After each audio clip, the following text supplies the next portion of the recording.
Parts होते हैं उसके, वो सब मैंने आपको इन द प्रीवियस लेक्चर बताया। तो आज हम मियोसिस की एग्जैक्ट जो है सीक्वेंसिंग और एग्जैक्ट मेथड, उसमें बेसिकली क्या कुछ होता है वो हम आज डिस्कस करने जाते हैं। सो मियोसिस 1 और मियोसिस 2 दो में ही फेजेस होते हैं इसके। तो मियोसिस 1 हम स्टार्ट करते हैं।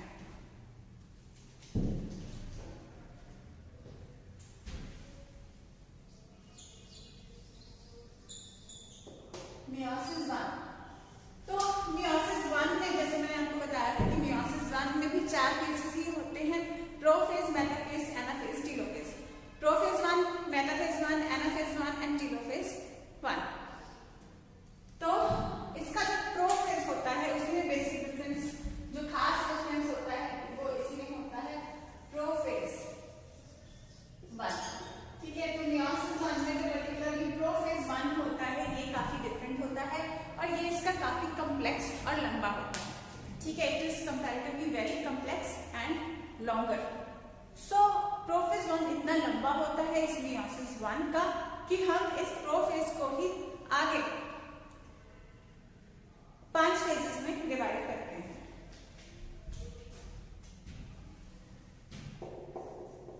Prophase 1 divided into 5 phases। इसको 5 phases में हम लोग डिवाइड करते हैं।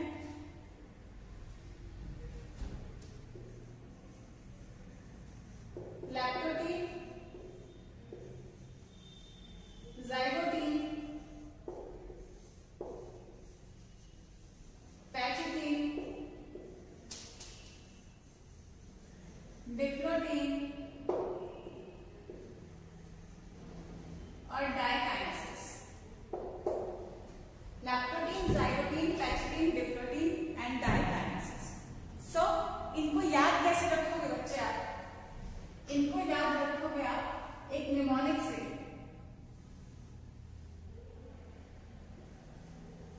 लता जरा पानी दे दो।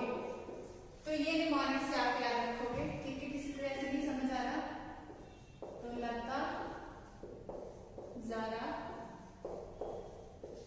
पानी दे दो।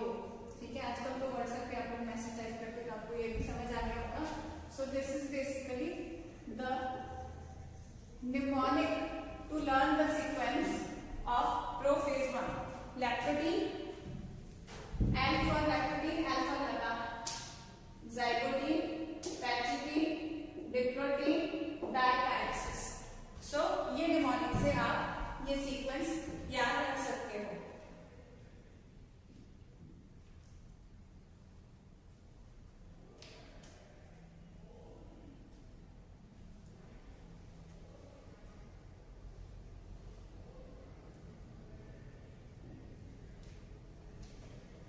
तो टर्न बाय टर्न हम इन सारे फेजेस को डिस्कस करेंगे।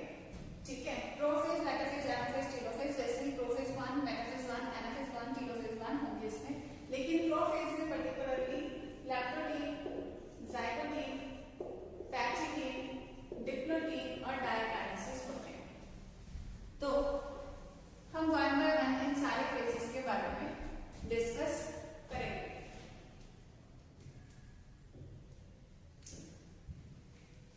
मैं 1 बाय 1 ये फेज से स्टार्ट कर दूंगी। ठीक है, आपको 2 मिनट देती हूँ मैं, इसको जरा आप नोट कर लो।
कंडेंसेशन हो रही है तो it becomes gradually visible under, क्योंकि वैसे क्रोमेटिन तो नहीं होता, लेकिन अभी लाइट माइक्रोस्कोप के अंदर विजिबल होना शुरू हो जाता है।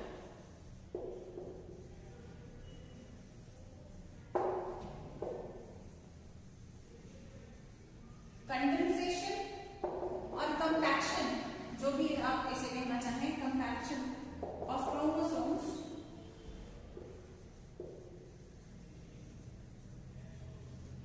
कंटिन्यू, यानी इसमें खत्म नहीं होती, इसमें शुरू हो जाती है और कंटिन्यू रहती है।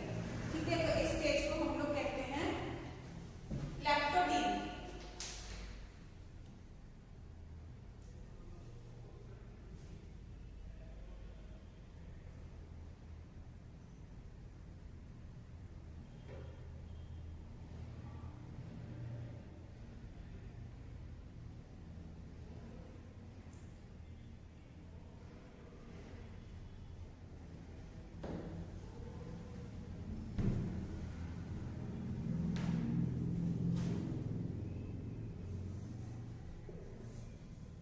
तो लैक्टोटीन के बाद आता है zygotene.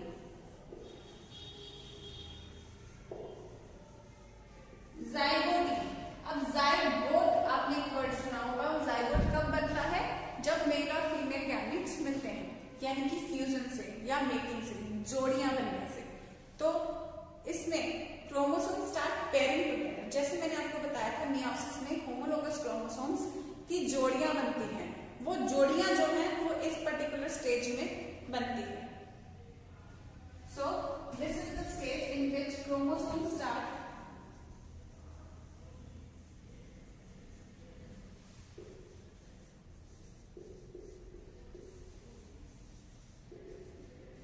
pairing together. So chromosomes start pairing together. Zygo word हमें ये imply करता है कि यहाँ पे जो है जोड़ियां बनना शुरू हो जाती हैं।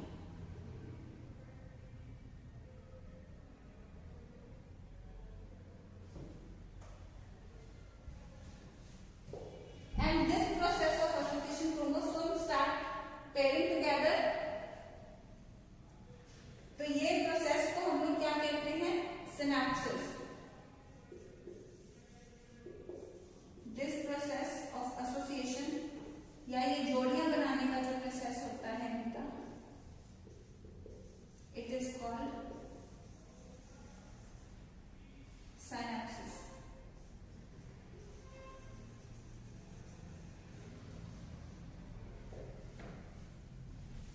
It is called synapses.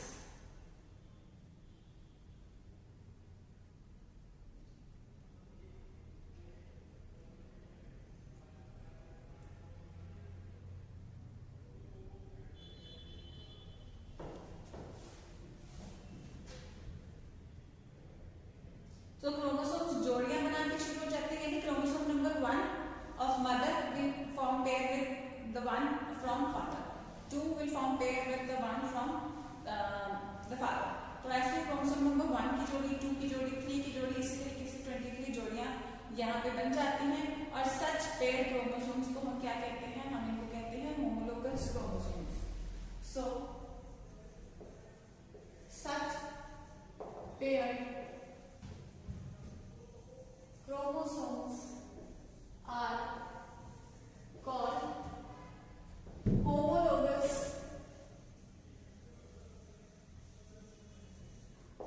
chromosomes. Such paired chromosomes are called homologous chromosomes. ये मैंने कल भी बताया था आपको।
तो ये जो होमोलोगस क्रोमोसोम्स यूं एक दूसरे के बिल्कुल साथ में होते हैं तो इनको बाइवेलेंट या टेट्राड हम लोग बोल देते हैं।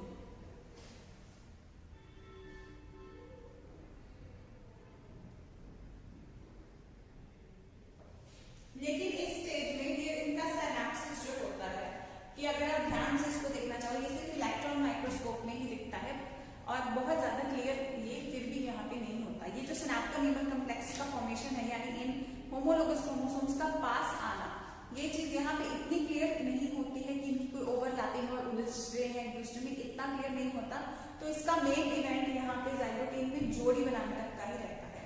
सो प्रोफेज 1 में लैक्टोटीन जहाँ पे ये थोड़ा सा कंडेंसेशन इसकी शुरू हुई है लेकिन कंप्लीट नहीं हुई है। धीरे धीरे इनकी विजिबिलिटी, पहले ये बिल्कुल विजिबल नहीं थे लैक्टोटीन में की स्टार्टिंग में, ये बिल्कुल विजिबल नहीं होते, लैक्टोटीन के एंड तक जाते जाते ये थोड़े से विजिबल होने शुरू हो जाते हैं। और जाइगोटीन वो टाइम आता है जब होमोलोगस क्रोमोसोम्स एक साथ आ जाते हैं, जोड़ियां बना लेते हैं यानी बाइवेलेंट या टेट्राड बना लेते हैं। ठीक है, लेकिन इलेक्ट्रॉन माइक्रोस्कोप से अगर देखें तो हमें यहाँ पे दिखता है सिनेप्टोनीमल कॉम्प्लेक्स इनका ज्यादा पास आना, लेकिन ये ज्यादा क्लियर होता है नेक्स्ट स्टेज में which is पैचिटिन। तो पहला लैक्टोटीन फिर जाइगोटीन, लैक्टोटीन यहाँ तक लिखेंगे, फिर जाइगोटीन यहाँ से शुरू करके अब ये चीज यहाँ तक लिखेंगे, फिर पैचिटिन के बारे में हम आगे करते हैं। तो इसको जरा नोट डाउन करो बच्चों।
आपके जिनके पास मॉड्यूल है उनको मिल जाए में है।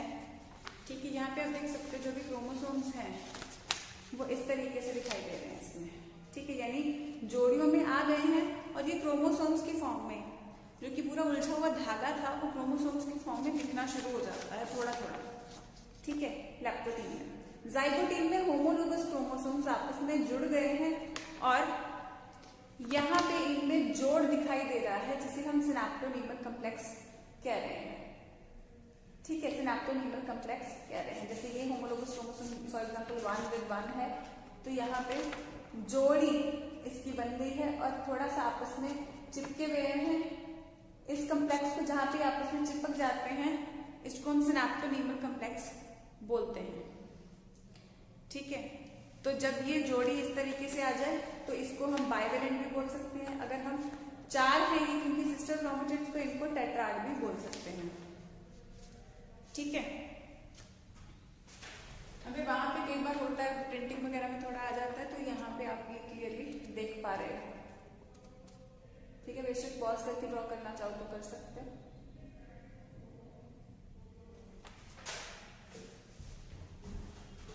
तो ये आपने ड्रॉ कर दिया होगा, सॉरी लिख लिया होगा, तो मैं इसको रब कर रही हूँ।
Non sister chromatids of homologous chromosomes में इस तरीके से यहाँ पे पेच लग जाते हैं, यानी कि क्या हो जाती है, इस चीज को हम, इस फिनोमिनन को हम लोग कहते हैं क्रॉसिंग ओवर।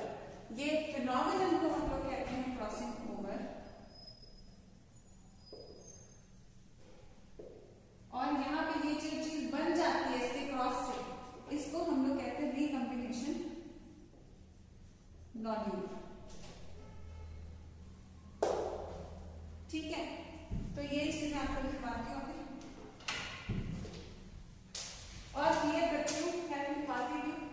ठीक है, तो यहाँ पे बेसिकली पैचिटीन में ये याद रखना कि क्रॉसिंग ओवर कौन सी साइड पे होती है, वो पैचिटीन में होती है।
Non-sister chromatids of homologous chromosomes। तो वो जो मैंने आपको बताया था कि यहाँ पे रिकॉम्बिनेशन होती है between non-sister chromatids of homologous chromosomes, तो वो चीज कौन से स्टेप पे होती है, पैचिटीन में। और जिस साइट पे क्रॉसिंग ओवर हो रही है, यानी वो साइट जहाँ पे क्रॉस बन रहा है, ठीक है, this particular site is known as recombination nodule. ठीक है, तो यहाँ पे बेसिकली क्रॉसिंग ओवर हो जाती है।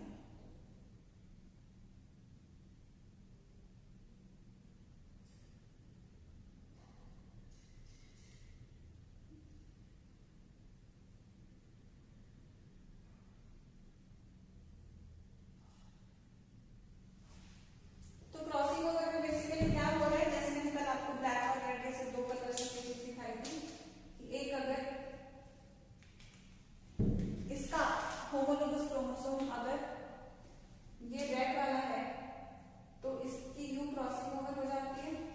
और रिकॉम्बिनेशन हम क्यों कह रहे हैं, क्योंकि यहाँ पे क्रोमोसोम्स के ऊपर क्या होंगे, जीन्स होंगे, और इनका जीन्स का कॉम्बिनेशन नया बन रहा है, इन्होंने अपने पार्ट्स कुछ एक्सचेंज कर लिए हैं।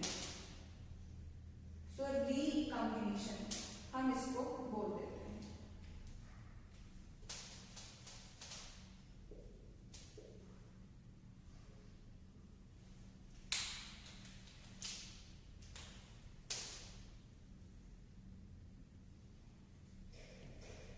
तो ये रिकॉम्बिनेशन हो गया है। ठीक है,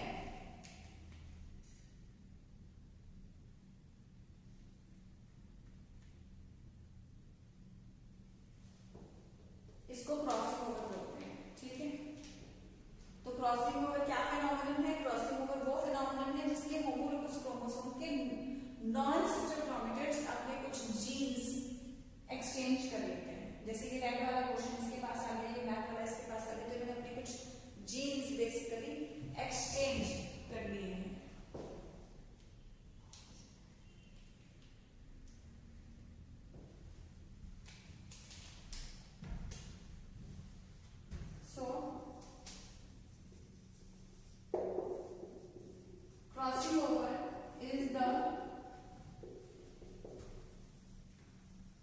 exchange of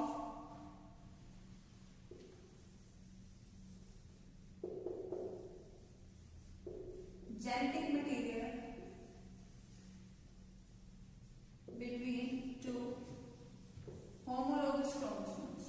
Homologous chromosomes के non-sister chromosomes याद रखना.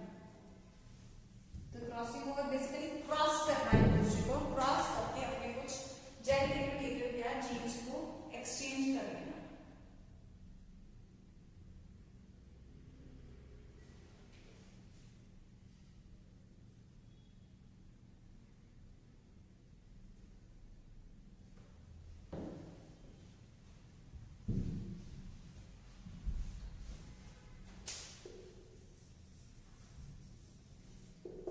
Crossing over is an enzyme mediated process. हमारी बॉडी में ज्यादातर प्रोसेसेस कुछ ना कुछ एंजाइम्स करवाते हैं, स्पेशली ऐसे प्रोसेस जहां पे एक चीज टूटनी है, एक जगह से टूट रही है और दूसरी जगह जाके जुड़ रही है.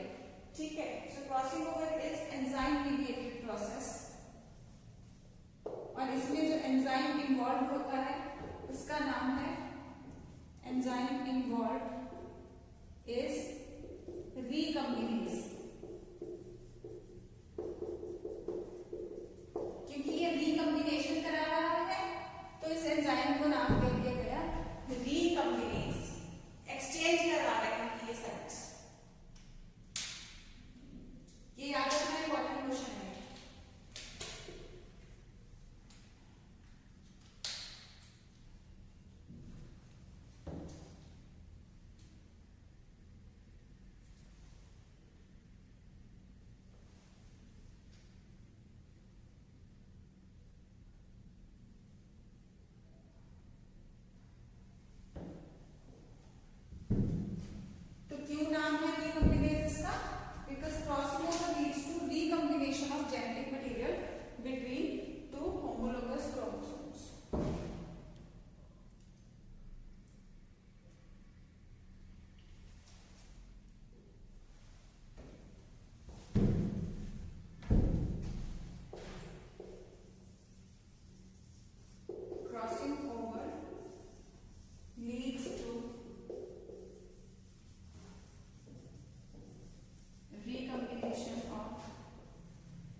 Genetic material onto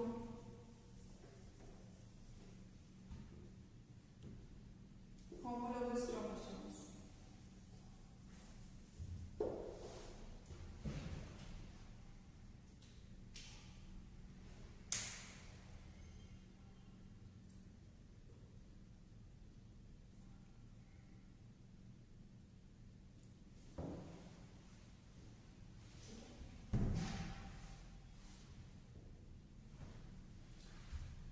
ये क्रॉसिंग ओवर तो होगी.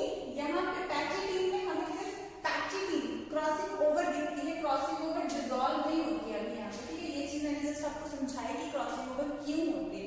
अभी डिसॉल्व नहीं हुई, अभी ये चिपका हुआ है. लेकिन क्रॉसिंग ओवर इसके एंड तक क्रॉसिंग ओवर पूरी तरह से हो चुकी होती है, पूरी तरह से ओवरलैपिंग हो चुकी होती है.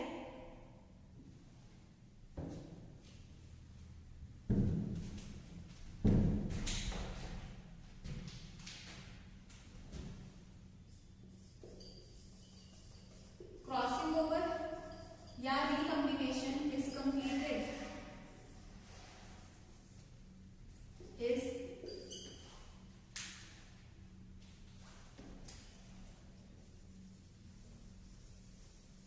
completed by the end of patching.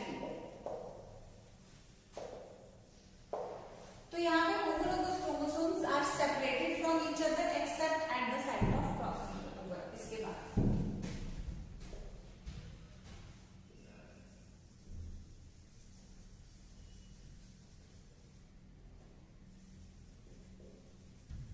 homologous chromosomes are separated from each other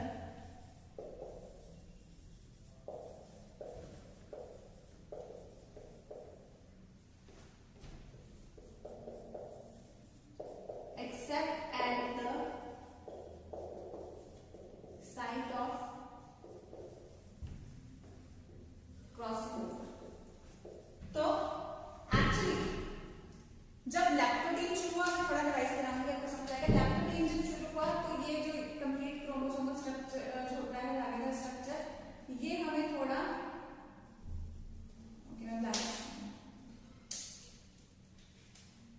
तो जो पूरा धागेदार स्ट्रक्चर होता है, जैसे ही लैक्टोटीन शुरू हुआ इसका पहला स्टेज, तो ये हमें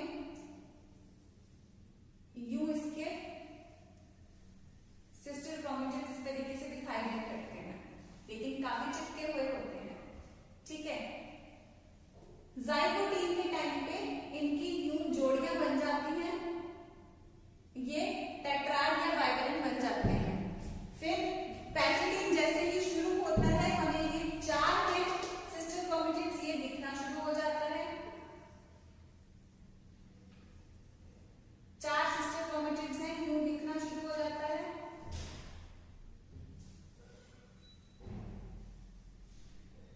और पैचिटीन के टाइम पे क्रॉसिंग ओवर भी हो जाती है, लेकिन फिर भी ये काफी पास होते हैं एक दूसरे के। इसके एंड तक जाते जाते ये इतने क्लोज होते हैं इनिशियली, इसके एंड तक जाते जाते ये एक्स क्रोमोसोम्स पूरी तरह खुल जाते हैं और एक दूसरे से बिल्कुल अलग हो जाते हैं और जुड़े रह जाते हैं सिर्फ eight the site of crossing over. I repeat, पहले सब कुछ मिक्स्ड है। लैक्टोटीन के टाइम पे हमें होमोलोगस क्रोमोसोम्स यूं कंडेंस और धागेदार स्ट्रक्चर्स दिखने शुरू हो जाते हैं। देन जाइगोटीन के टाइम पे यूं हमें प्रॉपर ये 4 दिखाई देने लगते हैं टेट्राड की फॉर्म में। अगर इनके एंड्स हम देखेंगे तो हमें 4 दिखाई देने लगते हैं। ठीक है, और कुछ हद तक ध्यान से देखें तो हमें ऐसे लगता है कि ये आपस में कुछ रिकॉम्बिनेशन कर रहे हैं, कुछ जुड़ रहे हैं आपस में। ठीक है, यूं जुड़ते हुए कि ये वाला सपोज करो एक है और ये एक है, तो इनमें कुछ जोड़ाव दिखाई देने लगता है। ठीक है, फॉर एग्जाम्पल ये अंगूठी वाली जगह से यहां से ये जुड़े हुए हैं। तो उसके बाद पैचिटीन शुरू होता है, तो पैचिटीन में यूं क्रॉसिंग ओवर हो जाती है, लेकिन फिर भी ये एक दूसरे के काफी करीब जुड़े रहते हैं। फिर पैचिटीन का एंड आते आते पहले ये यूं जुड़े हुए, पहले सारे इस तरीके से हैं। लैक्टोटीन, ठीक है, लैक्टोटीन में ये कहीं और पड़ा, ये कहीं और पड़ा, लेकिन जोड़ियां फिर भी साथ आ रही हैं। लैक्टोटीन, फिर जाइगोटीन में जहां जहां पर भी जोड़ियां हैं, सारी जोड़ियां एक साथ आएंगी। ठीक है, कुछ हद तक इनको रिकॉम्बिनेशन नोड्यूल्स यहाँ पे दिख जाएंगे, रिकॉम्बिनेशन नोड्यूल्स यहाँ पे दिख जाएंगे कहीं कहीं से जुड़े हुए। ठीक है, पैचिटीन के टाइम पे हमें यूं क्रॉसिंग ओवर हो जाती है, लेकिन इतना खुला नहीं होता है।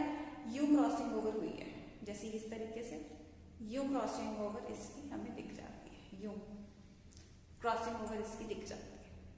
ठीक है, उसके बाद पैचिटीन एंड होते होते ये यूं पूरे ओपन हो जाते हैं, और अब ये सारे यूं चिपके हुए थे आपस में, कुछ हद तक यूं चिपके हुए थे, ये यूं ओपन तो हो गए हैं, लेकिन स्टिल खुल इधर इसके साइड पे जहां पे क्रॉसिंग ओवर है, इस साइड पे जुड़े हुए रहते हैं।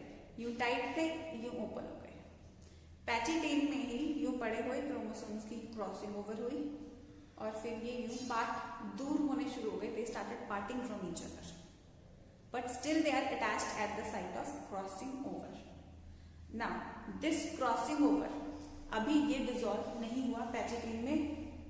पैचिटीन में क्या हुआ, इस तरीके से पड़े थे, पैचिटीन में ये हुआ और ये हो गया, लेकिन ये दूर नहीं हुए। तो नेक्स्ट स्टेज जो इसमें आएगी उसमें ये डिसॉल्व होगा। पैचिटीन में क्या कुछ हुआ, ये बायोलेट लेयर दिखना शुरू हो गया। इसकी कैरेक्टरिस्टिक फीचर है रिकॉम्बिनेशन नोड्यूल्स का बना, यानी क्रॉसिंग ओवर का होना। क्रॉसिंग ओवर जहां पे एक्सचेंज होता है जेनेटिक मटेरियल का, और ये एंजाइम मीडिएटेड प्रोसेस है। ठीक है, क्रॉसिंग ओवर कंप्लीट हो जाती है at the end of pachytene, और होमोलोगस क्रोमोसोम एक दूसरे से दूर हो जाते हैं except at the site of crossing over.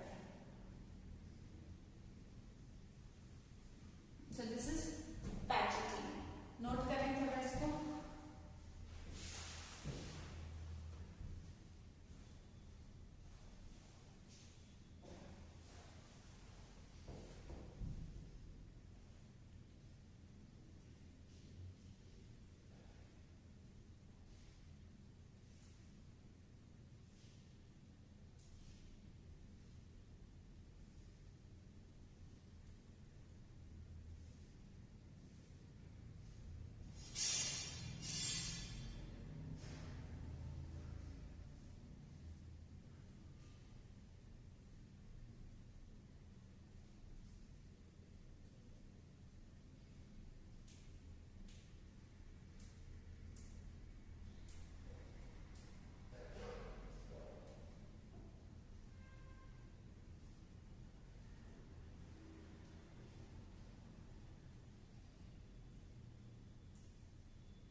बताती हूँ। स्टेजेस जो हैं वो बहुत, अगर हम कहें तो ये ऐसे नहीं है कि एक के खत्म होने के बाद दूसरे शुरू होते हैं, ये एक फ्लो में चलता है सारा कुछ।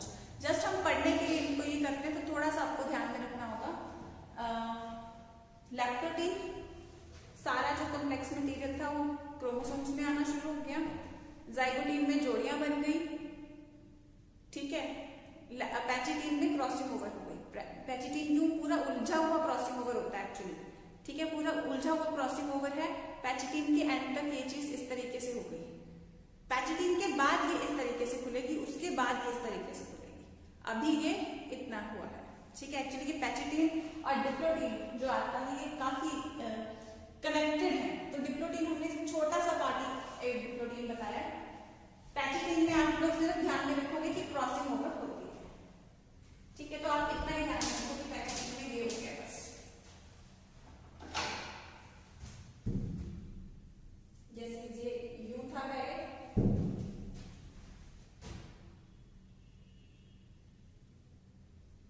तो काफी ज्यादा जुड़े हुए थे, काफी ज्यादा से थोड़ा सा खुल गए हैं, क्रॉसिंग ओवर बस कंप्लीट हो गई है। कहने का मतलब है कि पार्ट्स एक्सचेंज हो चुके हैं।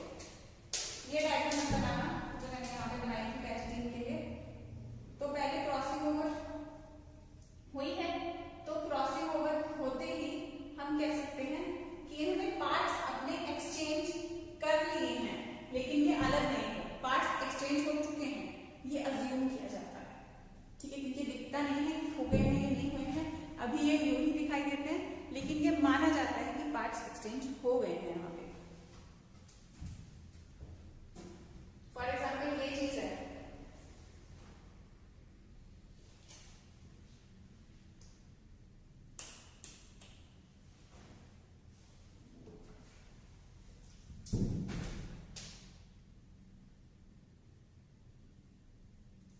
जस्ट हम समझने के लिए कर सकते हैं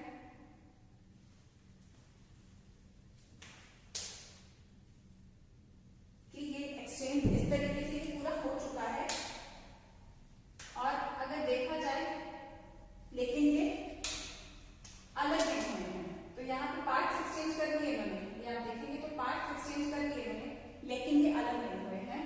और इस तरीके से जैसे खुले हम दिखा रहे हैं, ये जस्ट समझाने के लिए दिखा रहे हैं कि आपको समझ आ जाए बेसिकली क्या हो रहा है, लेकिन ये ओपनली ऐसे ओपन में चीजें दिखती नहीं, ठीक है। ये हमें बहुत अल्ट्रा माइक्रोस्कोप से देखना पड़ता है कि ये चीज एक्सचेंज हो चुकी है यहाँ पे, लेकिन और ये भी सिर्फ अज्यूम किया जाता है कि हो गई है एक्सचेंज, तो फाइनल हमें ये अलग हुई एक्सचेंज हुई हुई चीज इससे नेक्स्ट स्टेज पे। सो पैचिटीन, आप जस्ट पॉज करके इसको लिखो एक बार, मैं फिर समझाती हूँ, just pause it and right it, just pause and right.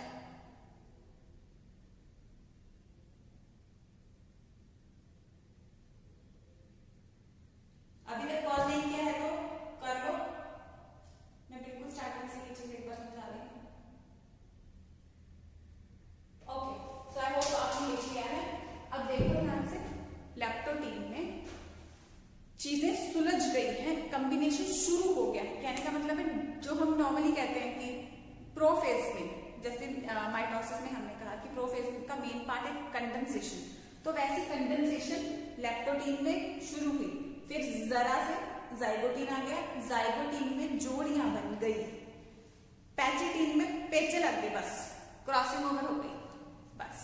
और अज्यूम किया जाता है कि इसके एंड आते आते मटेरियल एक्सचेंज हो चुका है, लेकिन ये अलग नहीं है बस। पैचिटीन में आपको इतना याद रखना है कि क्रोमेटिड्स डिस्टिंक्ट और विजिबल हो जाते हैं कुछ हद तक, बहुत ऐसे ओपन नहीं हुए हैं, लेकिन पहले स्टेजेस से विजिबल हो जाते हैं और रिकॉम्बिनेशन नोड्यूल्स बन जाते हैं, यानी क्रॉसिंग ओवर हो जाती है।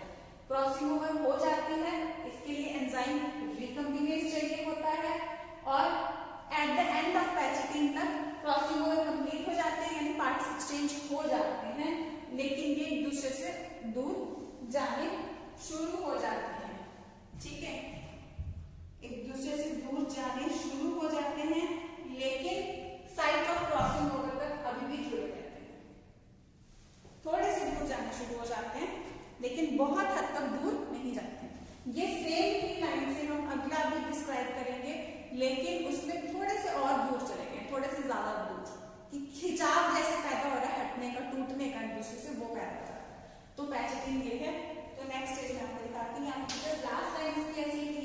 सेपरेट हो गए हैं। So still the chromosomes are linked at the site of crossing over. ठीक है, ठीक है। सो हम कह सकते हैं chromosomes are still linked at the site of crossing over, are still linked at the site of crossing over। still ये link है इसमें। तो मैं रब कर रही हूँ इसको।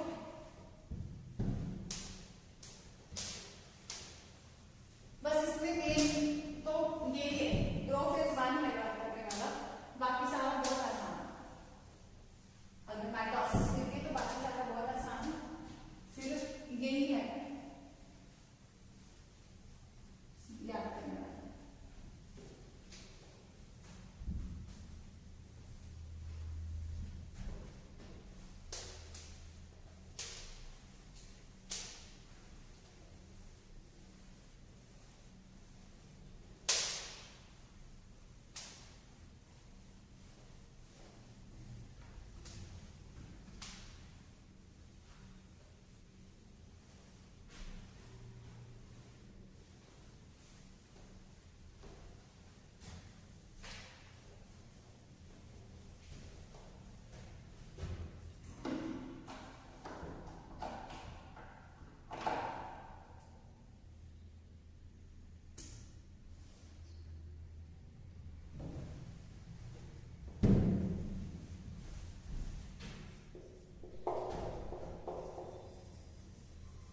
So diplotin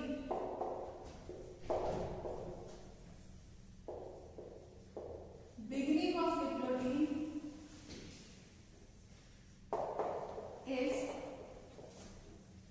recognized by dissolution of synaptonemal complex।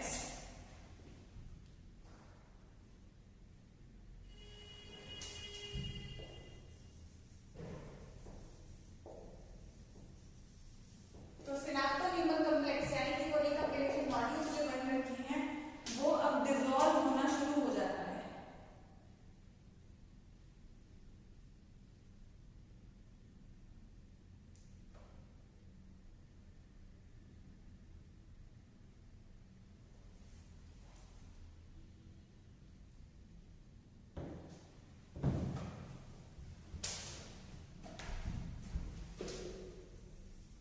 There is tendency of recombine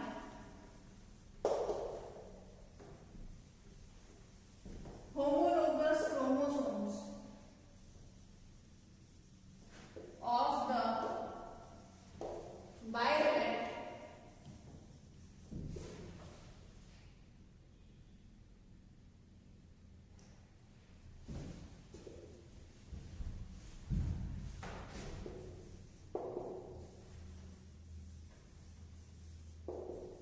to separate from each other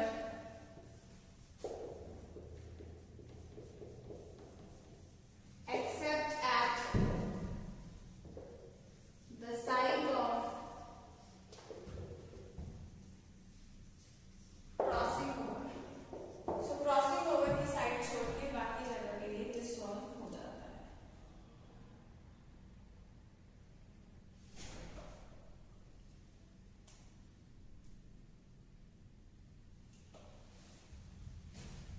तो अब वो स्टेज है देखो एक्चुअली जहां पे ये पहले क्रॉसिंग ओवर काफी क्लोज हो रखी थी, तो जहां पे ये क्रॉसिंग ओवर पूरी तरह से यूं खुल जाती है, ये यहां से यहां तक की स्टेज हमने थोड़ी सी इसकी कुछ हद तक स्टेज पीछे में है, लेकिन जब तक ये पूरा खुल जाता है, इसके पूरे खुलने की स्टेज यहाँ पे, जब ये खुलनी शुरू हो जाती है accept at the site of crossing over, वो चीज पैचेजिंग में है कि जब ये खुलना शुरू हो जाता है, लेकिन यहाँ पे बिगिनिंग इज रिकॉग्नाइज्ड बाय, जब ये पूरी तरह से डिसॉल्व हो जाता है सिनेप्टोनीमल कॉम्प्लेक्स, वो चीज आती है डिप्लोटिन में। जैसे ही ये पूरी तरह डिसॉल्व होता है, इसका पूरी तरह डिसॉल्व होना, that thing comes in diplotene.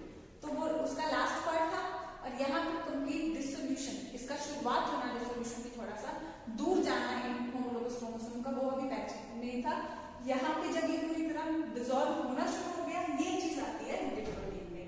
और यहाँ पे बायोलेट पूरे तरह यहाँ पे देखो इतना ज्यादा खुला खुला सेपरेट हो जाते हैं, except at the site of crossing over. और यहाँ पे आप देखोगे तो एक्स शेप का स्ट्रक्चर बना है, इस चीज को एक्सपैंड करके देखोगे तो ये एक्स शेप का स्ट्रक्चर बना है। And this X shape structure, this X shape structure और दिस एक्स शेप स्ट्रक्चर जहां पे की क्रॉसिंग ओवर हो रखी है, अगर इसको एक्सपैंड करके देखो तो ये चीज हमें एक्स शेप की दिखती है। तो this X shape structure is known as chiasmata. This X shaped structure is known as chiasmata.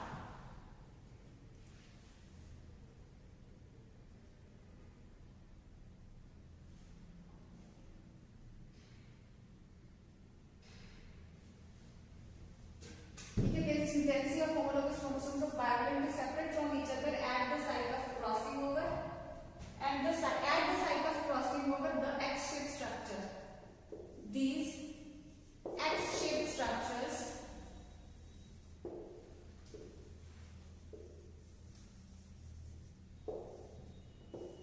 are called chiasmata, जिनमें क्रॉसिंग ओवर अभी रह गई है। So appearance of chiasmata is a characteristic of diploidy.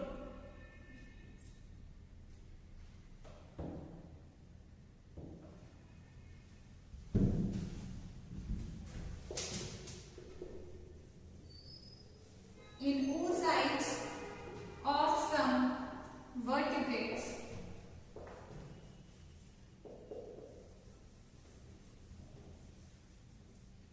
diploid can last for months or years. तो female gamete actually कुछ vertebrates में जब female का खुद का बर्थ होता है तो तभी उसमें सारे फीमेल गैमेट्स बन जाते हैं। हम भी वर्टिब्रेट्स में आते हैं, ह्यूमन बीइंग्स भी। तो जब वर्टिब्रेट फीमेल बन रही है, अब अभी वो मदर के अंदर है, उसी के अंदर ही उसमें फीमेल गैमेट्स बनके तैयार हो जाते हैं। और आपको ध्यान में होगा कि फीमेल गैमेट बनने के लिए भी मियोसिस चाहिए, तो वहां पे मियोसिस 1 शुरू हो जाती है और डिप्लोटीन वाली जो स्टेज है, डिप्लोटीन वाली स्टेज तक आके यहीं पे मियोसिस रुक जाती है। और आगे का मियोसिस का स्टेज बहुत बाद में होता है, यहां तक आके मियोसिस रुक जाती है।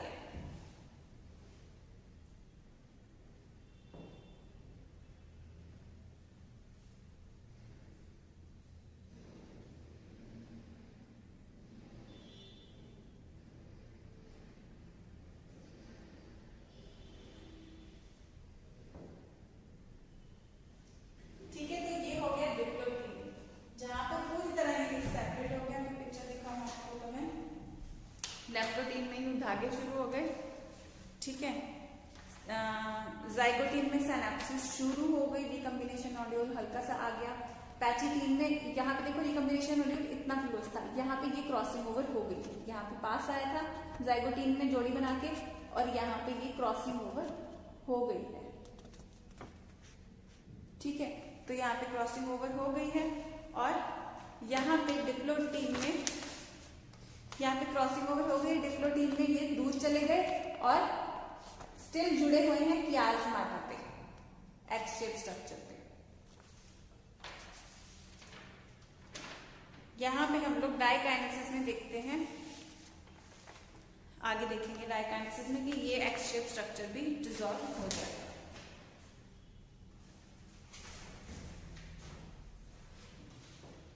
बाकी वही चीज क्रोमोसोम्स का एक तरीके से कंडेंसेशन है, उसकी डिटेल है यहाँ पे धीरे धीरे जो हो रहा है कि क्या चीज हो रही है, क्योंकि यहाँ पे होमोलोगस क्रोमोसोम्स भी इन्वॉल्व होते हैं।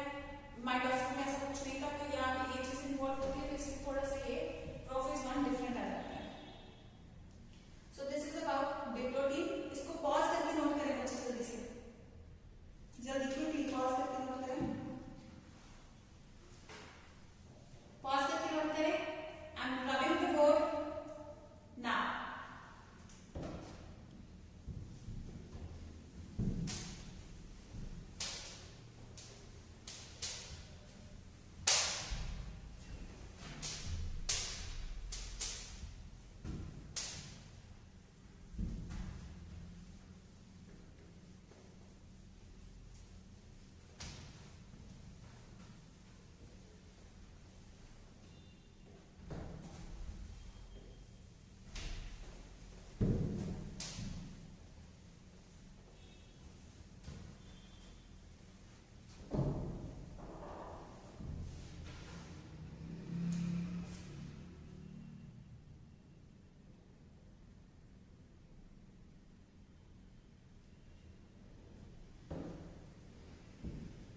स्पिंडल यहाँ पे भी बनेगा, तो वो स्पिंडल फॉर्मेशन भी यहाँ पे शुरू हो जाती है।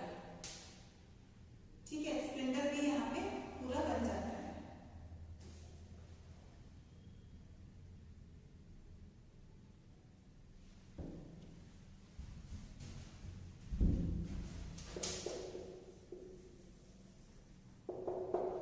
Meiotic spindle is assembled to prepare the homologous chromosomes for separation। तो सेपरेशन के लिए होमोलोगस क्रोमोसोम्स को मेयोटिक स्पिंडल अब प्रिपेयर कर लेता है, बन जाता है, इनके साथ जुड़ जाता है। ठीक है, बस वहां पे क्या था, कैनेटोकोर्स के साथ अटैच था, यहाँ पे कैनेटोकोर्स के साथ अटैच होने की जरूरत नहीं, क्योंकि वहां पे क्या था, इसको सेंट्रोमियर को स्प्लिट करना है, यहाँ पे सेंट्रोमियर को स्प्लिट नहीं करना, यहाँ पे बस ये जो होमोलोगस क्रोमोसोम्स हैं इनको आपस में स्प्लिट करना है। तो जो स्पिंडल फॉर्मेशन होगी वो इसी तरीके से होगी,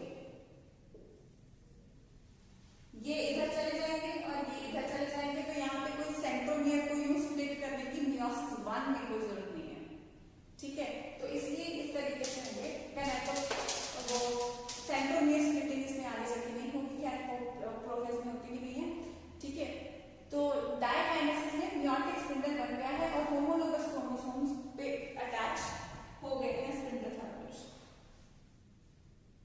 इनको अब क्रोमोसोम नंबर 1 आगे एक तरफ चले जाएंगे, क्रोमोसोम नंबर 1 एक दूसरी तरफ चला जाएगा, एक दूसरी तरफ, तो दूसरी तरफ एक तो जोड़ियां टूट के आगे आगे सेपरेट जाने के लिए यहाँ पे तैयार हो गई है प्रोफेज में। ठीक है,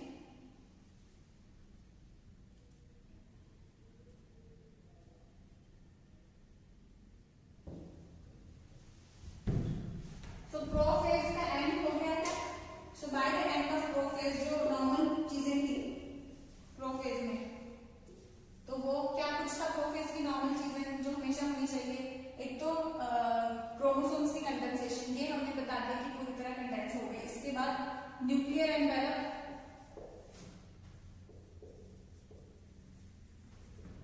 ये पूरी तरह से डिसअपियर हो चुका है इसके एंड होते हुए, ये भी साथ साथ जितनी स्टेजेस हमने की इसके साथ साथ ही डिसअपियर हो रहा था, अभी डिसअपियर हो चुका है न्यूक्लियर एनवेलप या न्यूक्लियर मेम्ब्रेन। बाकी सेल ऑर्गेनेल्स ये भी डिसअपियर हो चुके हैं। ठीक है, और ये स्पिंडल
वीडियो में भी टेक्स्ट बुक में भी।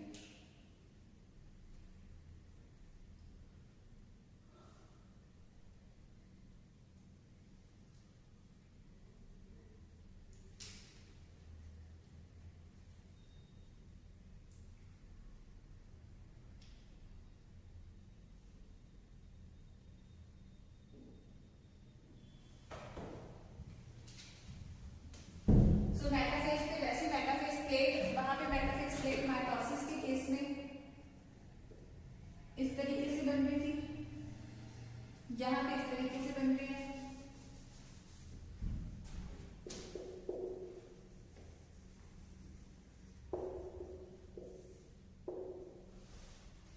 एनाफेज में ये दूर जाने शुरू हो जाते हैं।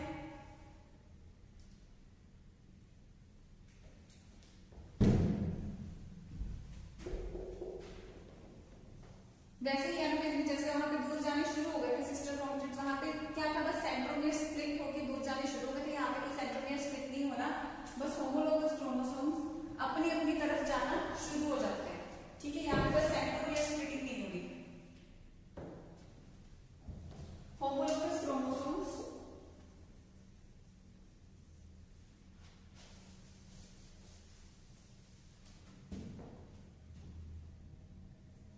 separate while sister chromatids are still attached। इसमें sister chromatids हट जाती थी माइटोसिस में, यहाँ पे लेकिन sister chromatids still remain associated at their centromeres, while sister chromatids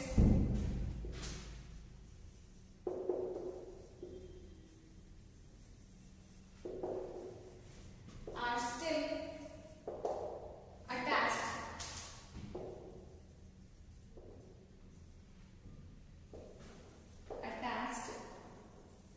at their centromere। तो इसमें सेंट्रोमियर स्प्लिटिंग नहीं होती है, इसमें एनाफेज 1 में। ठीक है, तो एनाफेज 1 में ये होमोलोगस क्रोमोसोम्स अब इसके पास जाना शुरू हो गए हैं, पूरी तरह गए नहीं है यहाँ से, लेकिन सेंटर से दूर जा चुके हैं।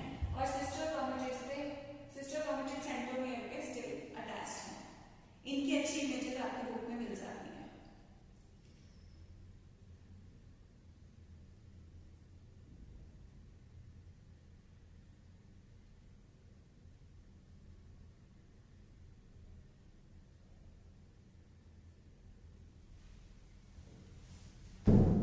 Metaphase, anaphase, telophase. टीलोफेज 1 में भी क्या है, ये होमोलोगस क्रोमोसोम्स जो है ये पूरी तरह से टीलोफेज 1 में क्या होगा, होमोलोगस क्रोमोसोम्स पूरी तरह से एंड पे पहुंच चुके हैं।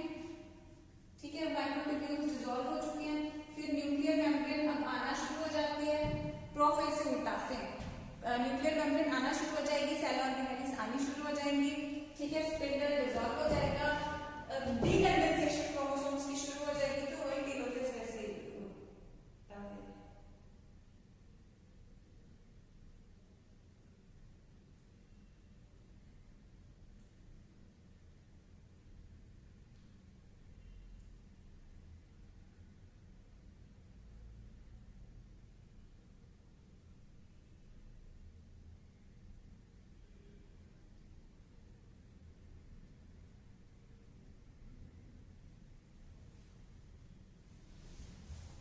तो यहाँ पे क्या होगा, न्यूक्लियोलस एंड न्यूक्लियर मेम्ब्रेन जो वहां पे डिसअपियर हुए थे, वहां पे यहाँ पे रीअपियर हो जाते हैं। ठीक है, और इसमें साइटोकाइनेसिस होती है। साइटोकाइनेसिस फॉलो, वैसे ही साइटोकाइनेसिस होगी दो मेथड से, प्लांट है तो सेल प्लेट मेथड, एनिमल है तो फरो मेथड से साइटोकाइनेसिस हो जाएगी। और यहाँ पे क्योंकि दो सेल्स ही अभी बने हैं तो इनको हम लोग कहते हैं dyad of cells. Dyad of cells, तो दो सेल्स अभी बन जाते हैं जिनको हम लोग कहते हैं dyad of sales.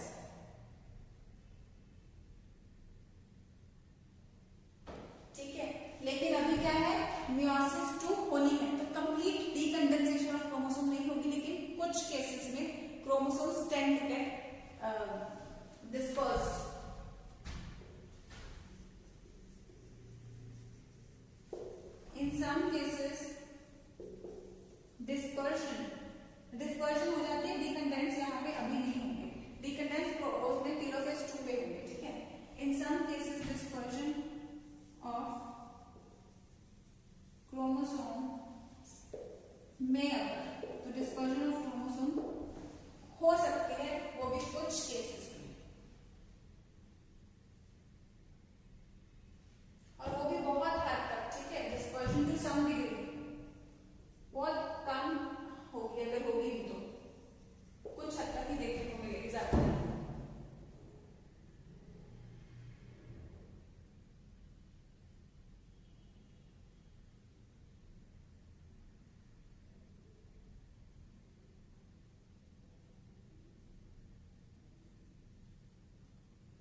Very short lived,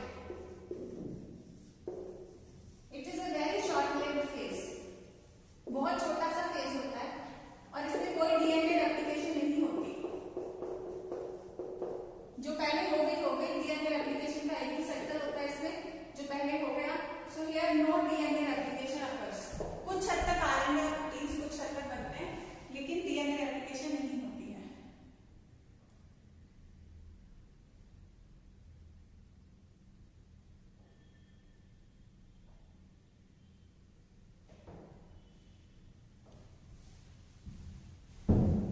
सो इसमें only RNA and protein synthesis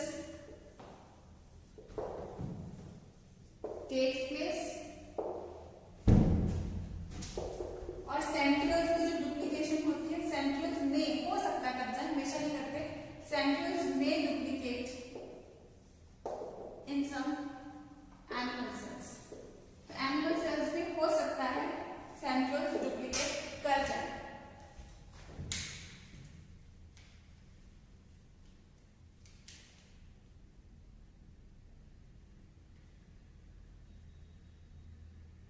इसको पॉज करके नोट कर लो इंटरफेस को, इंटरकाइनेसिस। सो इसमें क्या कुछ हुआ, आई होप आपने नोट कर लिया। इसमें भी जैसे पहले हमने माइटोसिस को इंटरफेस और उसमें एम फेज में फिनिश किया था, तो इंटरफेज में हमने उसमें G1, S और G2 फेज किए थे, तो वैसे ही मियोसिस में भी इंटरफेज यानी कि ये 3 स्टेजेस आएंगी। इसके बाद मियोसिस 1 आएगी, फिर इंटरकाइनेस आएगी, फिर मियोसिस 2 आएगी। तो हमने यहाँ तक की सारी स्टेजेस, ये तो सेम ही होता है दोनों में, ठीक है, ये पहले कर लिया था, फिर ये और ये हमने फिनिश कर लिया है, इतना ही इंटरकाइनेसिस कुछ नहीं है, ठीक है। तो मियोसिस 2 अब हम लोग करते हैं। एक चीज ध्यान में रखो, मियोसिस 1 में क्योंकि होमोलोगस क्रोमोसोम्स थे वो अलग होने थे, तो it was very different from mitosis. लेकिन अब हमारे पास क्या है, होमोलोगस क्रोमोसोम सेपरेट हो चुके हैं और जो 2 सेल्स हैं उनमें वो अलग अलग हैं।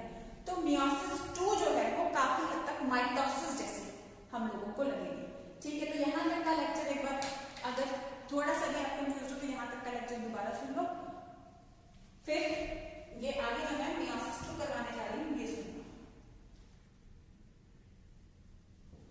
ठीक है। Hope you have noted this.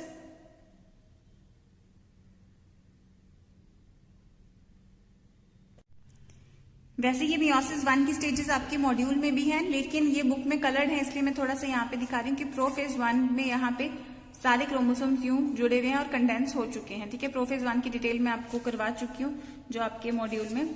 Metaphase में इस तरीके से होमोलोगस क्रोमोसोम्स जुड़ गए, मेटाफेज 1 की ही बात कर रहे हैं। एनाफेज में होमोलोगस क्रोमोसोम्स अलग हो गए लेकिन सेंट्रोमियर स्प्लिटिंग नहीं हुई, और टीलोफेज होते होते ये सिस्टर क्रोमेटिड सेपरेट नहीं हुई है। टीलोफेज होते होते यहाँ पे 2 सेल्स यानी डायड ऑफ सेल्स आ गए हैं, ठीक है। अब इसके बाद ये 2 सेल्स भी आगे डिवाइड होंगे, ये देख सकते हैं, ये वही 2 सेल्स हैं जो पीछे हमने डिवीजन देखी। अब ये स्टेजेस काफी हद तक जो मियोसिस 2 यहाँ पे शुरू हो जाएगी, तो मियोसिस 2 में प्रोफेज वैसा ही है जैसे हमने माइटोसिस में देखा था, ठीक है, कि इसके यही क्रोमोसोम्स अटैच हो गए हैं। सिस्टर क्रोमेटिड्स के कैनेटोकोर्स के साथ स्पिंडल असेंबल हो चुका है प्रोफेज में। मेटाफेज में ये इक्वेटोरियल प्लेट या मेटाफेज प्लेट पे अलाइन हो गए हैं और इनका सेंट्रोमियर यहाँ पे एनाफेज में आते ही इनका सेंट्रोमियर स्प्लिट हो जाता है और ये दूर जाने शुरू हो जाते हैं और सिस्टर क्रोमेटिड सेपरेट हुए हैं। यहाँ पे देखो एक ही क्रोमोसोम था, उसके सिस्टर क्रोमेटिड्स थे, यहाँ पे सिस्टर क्रोमेटिड सेपरेट हो गए हैं एनाफेज में, ठीक है। और टीलोफेज में सिस्टर क्रोमेटिड्स अलग अलग पहुंच जाते हैं और फाइनली साइटोकाइनेसिस हो जाती है। तो प्रोफेज 1 में हमारे पास मेटाफेज मियोसिस 1 में हमारे पास 2 सेल्स आए थे, मियोसिस 2 से हमारे पास फाइनली ये 4 सेल्स आ जाते हैं। तो मियोसिस 2 काफी हद तक उसके जैसा ही है, माइटोसिस जैसा। तो आप ये पेज नंबर 11 पे आ सकते हैं आपके मॉड्यूल के। तो यहाँ पे हम देख सकते हैं की इवेंट्स मियोसिस में क्या कुछ खास होता है, वो सारे का यहाँ पे बता रखा है। ये की इवेंट्स यहीं से आप नोट जरूर कर लेना, यहीं पे पॉज करके मैं चाहूंगी कि आप यहाँ पे नोट कर लें, बिकॉज ये लिखा हुआ है तो I don't want to waste time. ये सारी चीज मैं आपको समझा भी चुकी हूँ, तो ये चीज कर लें। कहाँ पे क्या होता है, ये एमसीक्यूज में बहुत इंपॉर्टेंट है, ठीक है, कि यहाँ पे टर्मिनलाइजेशन कियाज्माटा में किस में होता है, डाइकाइनेसिस में होता है, एंजाइम रिकम्बिनेज कहाँ काम करता है, पैक्सिटीन में करता है, तो ये सब हम डिस्कस कर चुके हैं। मियोसिस 2 का जो है ये हम यहीं से कर लेते हैं। इसको होमोटिपिक डिवीजन बोलते हैं क्योंकि यहाँ पे नंबर ऑफ क्रोमोसोम सेम रहते हैं। अब क्रोमोसोम नंबर आपने देखा होगा कि हाफ हो गए थे मियोसिस 1 में ही, होमोलोगस क्रोमोसोम्स जोड़ियां टूट गई थी, ठीक है, तो उसी में हैप्लॉइड सेल्स वहीं पे आ गए हमारे पास। तो मियोसिस 2 में सिर्फ हैप्लॉइड सेल से हैप्लॉइड ही बनेंगे, सिर्फ क्रोमोसोम्स का नंबर सेम रहेगा क्योंकि उनके सिस्टर क्रोमेटिड्स टूट रहे हैं यहाँ पे, ठीक है, तो इसे इसलिए होमोटिपिक डिवीजन बोलते हैं, ये आप ध्यान में रखेंगे, ठीक है। ये छोटी होती है, शॉर्टर ड्यूरेशन होती है, इवन की माइटोसिस और मियोसिस 1 दोनों से ही ये छोटी होती है। ये मियोसिस 1 जो है, मियोसिस 2 जो है, ये दोनों से छोटी होती है। तो इसको भी हम प्रोफेज, मेटाफेज, एनाफेज, टीलोफेज में डिवाइड करेंगे। Prophase 2, metaphase 2। तो प्रोफेज 2 ऑब्वियसली जो पहली साइटोकाइनेसिस हुई है मियोसिस 1 के बाद, उसके इमीडिएटली बाद ये आ जाती है। क्रोमोसोम्स पूरे लंबे तौर पे वैसे ही पड़े हुए हैं जैसे कि माइटोसिस में होते हैं, ठीक है। तो न्यूक्लियर मेम्ब्रेन यहाँ पे डिसअपियर होगी, जैसे प्रोफेज के जो नॉर्मल चीजें, nuclear membrane disappear, nucleolus disappear, nuclear membrane disappear and cell organelles disappear, सब कुछ वैसे ही। क्रोमोसोम फिर से यहाँ पूरी अच्छी तरह से, थोड़ा सा देखो डिस्पर्जन बहुत कम हद तक हुई थी, अगर हुई थी, या तो हुई नहीं होगी, लेकिन अगर डिस्पर्जन हुई भी है इंटरकाइनेसिस में तो फिर से वो कंपैक्ट और कंडेंस्ड पूरी तरह से प्रोफेज में हो जाएंगे। सेम चीज है प्रोफेज वाली। फिर मेटाफेज में वो इक्वेटोरियल प्लेट पे अलाइन हो जाएंगे, ठीक है, जैसे मैंने अभी वो पिक्चर में आपको दिखाया, इक्वेटोरियल प्लेट या मेटाफेज प्लेट, उस पे ये अलाइन हो जाएंगे और माइक्रोट्यूब्यूल्स, जो स्पिंडल फाइबर्स बनते हैं माइक्रोट्यूब्यूल्स के, वो यहाँ पे स्पिंडल बना देते हैं। और यहाँ पे पहले कैनेटोकोर्स के साथ मियोसिस 1 में वो कैनेटोकोर्स ऑफ होमोलोगस क्रोमोसोम्स के साथ अटैच थे, लेकिन अब वो कैनेटोकोर्स ऑफ सिस्टर क्रोमेटिड्स के साथ अटैच हुए हैं, ठीक है। वो पिक्चर देखो जो मैंने अभी आपको बुक में दिखाई है। तो फिर एनाफेज, एनाफेज में सेंट्रोमियर स्प्लिट हो जाता है, सेंट्रोमियर स्प्लिट हो जाता है और सिस्टर क्रोमेटिड सेपरेट हो जाती हैं और दूर जाना शुरू हो जाते हैं, बिल्कुल माइटोसिस की ही तरह। टीलोफेज में ये सिस्टर क्रोमेटिड्स एंड तक पहुंच जाती हैं। टीलोफेज वैसे ही होगा, nuclear envelope reappear, nucleolus reappear and डीकंडेंसेशन of all the chromosomes and all, और एंड आफ्टर दैट साइटोकाइनेसिस आ जाती है। तो पहले मियोसिस 1 के बाद आया था डायड ऑफ सेल्स, यहाँ पे आ गया टेट्राड ऑफ सेल्स, यानी 4 हैप्लॉइड डॉटर सेल्स। तो मेन फंक्शन है इसका, मियोसिस 1 में हैप्लॉइड ही वहीं पे जनरेट हो गई थी कि जोड़ियां वहीं पे टूट गई थी क्रोमोसोम्स की। तो मियोसिस 2 का क्या काम था? मियोसिस 2 का काम है जो क्रोमेटिड्स आपस में जुड़े रह गए इनको सेपरेट करना, ठीक है। तो सिग्निफिकेंस मियोसिस की क्या है? It helps in the formation of gametes. तो गैमीट्स जो सेक्सुअल रिप्रोडक्शन के लिए जरूरी है, इसके लिए ये जरूरी है। कंजर्व करता है स्पेसिफिक क्रोमोसोम नंबर को, ताकि डिप्लॉइड से हैप्लॉइड बना देता है उसको पहले, तो ताकि हैप्लॉइड गैमीट्स आपस में मिलके फिर से डिप्लॉइड ऑर्गेनिज्म बना सके। और जेनेटिक वेरिएबिलिटी, क्योंकि 2 अलग अलग गैमीट्स, मेल और फीमेल 2 बॉडीज से आती है, तो genetic variability plus crossing over जो इसमें होती है वो भी वेरिएबिलिटी में पार्टिसिपेट करती है। और जो वेरिएबिलिटी या वेरिएशंस होती हैं ये एवोल्यूशन के लिए बहुत ही ज्यादा इंपॉर्टेंट होती हैं। लेकिन आपको ये भी ध्यान में रखना है कि ये स्टेजेस वैसी ही हैं, लेकिन meiosis 2 is not mitosis, because meiosis 2 haploid cells में होती है, माइटोसिस डिप्लॉइड या हैप्लॉइड दोनों सेल्स में हो सकती है, ठीक है। माइटोसिस से पहले इंटरफेज या एस फेज होता है, लेकिन मियोसिस 2 से पहले इंटरफेज नहीं होता, सिर्फ इंटरकाइनेस होता है, यानी कि इसमें डीएनए रेप्लिकेशन नहीं होती है इसके पहले, इससे पहले होती है माइटोसिस से पहले, इससे पहले नहीं होती है, ठीक है। और मियोसिस 2 छोटा होता है और ज्यादा कॉम्प्लिकेटेड होता है एज कंपेयर टू माइटोसिस। और डॉटर सेल्स जो मियोसिस 2 के बाद बने हैं वो सेम नहीं होते, इनका दोनों का जो रिजल्ट होता है वो सेम नहीं होता, क्योंकि माइटोसिस का जो रिजल्ट है वो एग्जैक्ट सेम पेरेंट सेल जैसा ही सेल बनेगा, और मियोसिस का पेरेंट सेल जैसा सेल यहाँ पे नहीं बनता है, ठीक है। और ये वाले बच्चे जो फॉर्मूलाज यहाँ पे मैंने दे रखे हैं, इनसे आप काफी एमसीक्यूज कर पाओगे। ये पेज नंबर 12 पे आपके मॉड्यूल में है। Number of meiosis required to form n number of female gametes is equal to n। क्यों? देखो मियोसिस होगी ठीक है, मियोसिस होने के बाद 4 सेल्स बन जाते हैं। तो मेल गैमीट अगर बनने होंगे 1 से 4 बनेंगे, लेकिन फीमेल गैमीट में भी जब 1 से 4 सेल बनते हैं तो बाकी 3 एक्चुअली डीजनरेट हो जाते हैं और 1 बचा रह जाता है। तो ये कैसे होता है और क्या होता है ये नेक्स्ट ईयर हम दोनों में करेंगे, ठीक है, दो चैप्टर्स में आता है वो करेंगे। तो फाइनली एक ही रह जाता है, एक्चुअली फीमेल गैमीट एक ही बनता है, बाकी के डीजनरेट हो जाते हैं। लेकिन मेल गैमीट क्योंकि 4 बनते हैं तो एक गैमीट बनने के लिए n गैमीट्स बनने के लिए n/4 डिविजन्स चाहिए होंगी, क्योंकि 1 से 4 बनते हैं।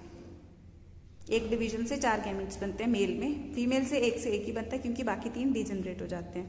Number of meiosis required to form n number of seeds, क्योंकि सीड्स किससे बनेंगे, मेल और फीमेल गैमीट्स से, तो नंबर ऑफ मियोसिस जिससे सीड्स बनेंगे वो दिस प्लस दिस आएगा।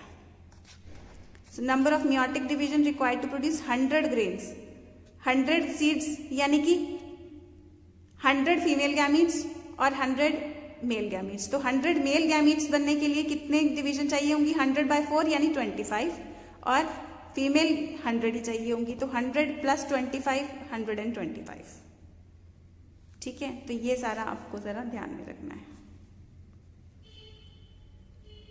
इसके बाद मैंने जो ये डिविजन्स के चार्ट दे रखे हैं, ये कुछ हद तक देख सकते हैं आपको, जो भी पॉइंट्स रेलिवेंट रखें। तो ये सारा लेकिन आपको ये फॉर्मूलाज लर्न जरूर करने हैं।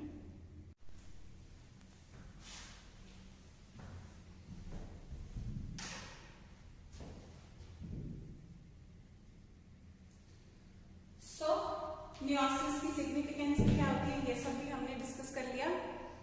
तो मियोसिस हम लोगों ने फिनिश कर लिया। ये जो गैमीट्स वाला क्वेश्चन है ये मैं आपको बताती हूँ। अगर ह्यूमंस के केस में फीमेल गैमीट बनती है तो एक जर्म सेल से जब मियोसिस 1 होती है, ठीक है, तो एक गैमीट बड़ा और एक छोटा सा पोलर बॉडी निकलता है, ये पहले डीजनरेट हो जाता है और फिर इससे फिर से डिवीजन होती है, एक सेल और एक पोलर बॉडी जो फिर से डीजनरेट हो जाती है। तो फाइनली मियोसिस 1 और मियोसिस 2 से एक गैमीट ही बनता है, फीमेल ह्यूमंस के या फीमेल एनिमल्स के केस में। प्लांट्स के केस में इसी में अगर डिवीजन होगी तो जैसे फाइनल डिवीजन होके 4 सेल्स पूरे बन जाते हैं प्लांट्स के केस में। 4 सेल में से बाद में ये चारों के 4 सेल्स क्या होंगे, हैप्लॉइड होंगे, क्योंकि मियोसिस हुई है 1 और 2 दोनों हो जाती है कंप्लीट, ठीक है। और उसके बाद ये 3 डीजनरेट कर जाते हैं और सिर्फ एक हैप्लॉइड सेल रह जाता है। सो दोनों ही केसेस में आपको ज्यादा डिटेल में इसकी जाने की जरूरत नहीं, जस्ट ये देखना है कि फीमेल गैमीट एक पूरी मियोसिस होने के बाद फीमेल गैमीट एक ही बनता है और मेल गैमीट एक सेल से 4 बन जाते हैं। दोनों ही केसेस में एक सेल से, प्लांट एनिमल सब में एक सेल से 4 बन जाते हैं मेल गैमीट, लेकिन फीमेल गैमीट एक मियोसिस एक मियोटिक डिवीजन से सिर्फ एक बनता है क्योंकि बाकी के डीजनरेट कर जाते हैं। अब वही सवाल जो है कि 100 सीड्स अगर बनाते हैं, सीड्स किससे बनते हैं, मेल और फीमेल गैमीट से। तो 100 सीड्स बनाने हैं यानी कि 100 मेल गैमीट्स और 100 फीमेल गैमीट्स चाहिए होंगी। 100 मेल और 100 फीमेल गैमीट्स चाहिए होंगे। तो 100 मेल गैमीट्स के लिए कितनी चाहिए होगी, 100/4 डिवीजन, और 100 फीमेल गैमीट्स के लिए 100 की डिवीजन चाहिए होगी। 100/4 is 25 and this is 100, so 125। क्योंकि यहाँ हम देख रहे हैं एक डिवीजन से 4 बन रहे हैं, तो 4 के लिए हम क्या कह सकते हैं, 1/4 division, and which is not possible. So एक डिवीजन से 4 बन रहे हैं और एक गैमीट के लिए 1/4 होगी, फिर डिवीजन, ऐसी डिवीजन हो नहीं सकती। सो एक डिवीजन से 4 बन रहे हैं तो 100 गैमीट चाहिए, तो 25 डिवीजन से 25 डिवीजन से 100 गैमीट्स बन रहे हैं मेल केस में, ठीक है। ये फॉर्मूला जो है आपको मॉड्यूल में दिया है, ये आपको याद करना है। तो हमने सेल डिवीजन चैप्टर फिनिश कर लिया है। इसको अच्छे से लर्न करें, अच्छे से प्रैक्टिस करें, साथ साथ में ही करोगे तो भी बेहतर रहेगा, ठीक है। All the best.